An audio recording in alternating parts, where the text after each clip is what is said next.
கத்திரிக்காய் வந்து நான் வந்து இது 1 கிலோ வாங்கிட்டு வந்தேன். கத்திரிக்காய் பார்க்க நல்லா இருக்கு இல்லையா, அதனால 1 கிலோ 1/2 கிலோ தான் வாங்கலான்னு பார்த்தேன். அப்புறம் சரி மழை டைமாக இருக்குது, அப்புறம் போயிட்டு கடைங்கெல்லாம் வாங்க முடியாதுல்ல, அதனால போய் வாங்கிட்டு வந்தேன்.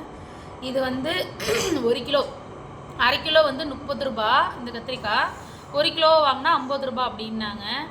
சரி அப்படின்னு சொல்லிட்டு நான் 1 கிலோவா அப்படியே வாங்கிட்டு வந்துட்டேன். அடுத்து வந்து பச்சை மிளகா, இது வந்து அப்படியே இது வந்து 10 ரூபா. இது வந்து அதாவது ஒரு பிளேட்டில் இது இந்த இஞ்சி சொன்னேன் இல்லையா, இந்த இஞ்சி இதெல்லாம் வந்து எப்படின்னா இப்படி ஒரு பிளேட்டில் வச்சுருவாங்க.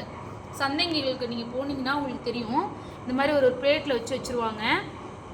இது 20 ரூபா, இது வந்து 10 ரூபா. 10 ரூபாய்க்கு தேவையில்ல இல்லையா பச்சை மிளகா. நான் போயிட்டு லோக்கல் கடையில் போயிட்டு 10 ரூபாய்க்கு கேட்டேன்னா இவ்வளோ தான் கொடுப்பாரு.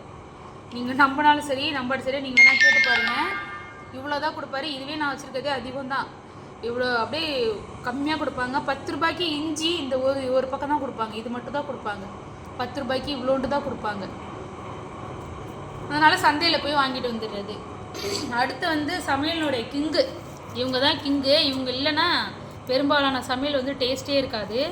வெங்காயம்.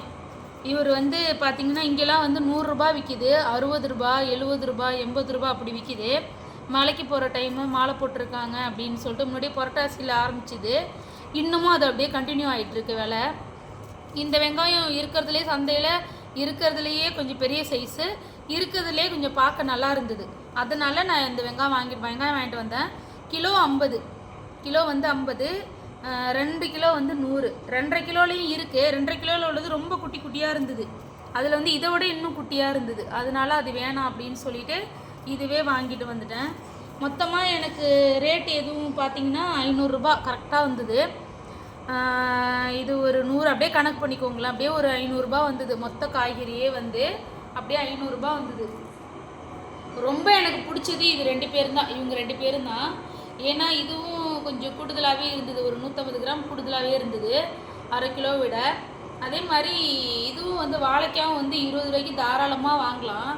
ரொம்ப என்னடா இது இவ்வளோ காசு கொடுத்து ரேட்லாம் ஏறி போச்சு, காசு கொடுத்து வாங்க வேண்டிய நிலமை வருது அப்படின்னு பார்த்தோன்னா கேரட்டு தான் செம்ம ரேட்டு. இதுலேயே குட்டி குட்டியாக இருந்தது, அதெல்லாம் 30 ரூபா. ஆனால் நான் எதுவுமே வாங்கலை, இதை மட்டும் வாங்கிட்டு இன்னும் ஒரு 10 நாளையிலேருந்து ஒரு வாரத்துலேருந்து 10 நாள் வரைக்கும் இந்த பொருட்கள்லாம் வச்சு சாப்பிட முடியுமான்னு தெரியல. இருந்தாலும் ரொம்ப நாளாகுது வாங்கிட்டு வந்து, வாங்கியாச்சு. இதுக்கப்புறம் என்ன, நம்ம வீடியோ பாருங்கள், பிடிச்சிருந்தா லைக் பண்ணுங்கள், மறக்காமல் சப்ஸ்கிரைப் பண்ணிவிடுங்க, உங்கள் ஃப்ரெண்ட்ஸுங்களுக்கு இதை ஷேர் பண்ணிவிடுங்க. சந்தைகளில் போய் வாங்குறத வந்து முடிஞ்ச வரைக்கும் கொஞ்சம் ட்ரை பண்ணி பாருங்கள். சந்தைகளில் போய் வாங்கினீங்கன்னா நிறைய காய்கறியும் இருக்கும், கொஞ்சம் கம்மியான விலையிலையும் இருக்கும். எனக்கு வந்து இங்கே மதகடிப்பட்டுன்னு சொல்லிட்டு பாண்டிச்சேரி போகிற வழியில் கொஞ்சம் பக்கம் அப்படின்றதுனால நாங்கள் போய் வாங்கிட்டு வந்துட்டோம். நீங்கள் பக்கத்தில் இருந்தீங்கன்னா கண்டிப்பாக உங்கள் ஊரை கமெண்ட் பண்ணுங்கள். ஓகே பாய், நம்ம நெக்ஸ்ட் வீடியோவில் பார்க்கலாம். பாய் பாய்.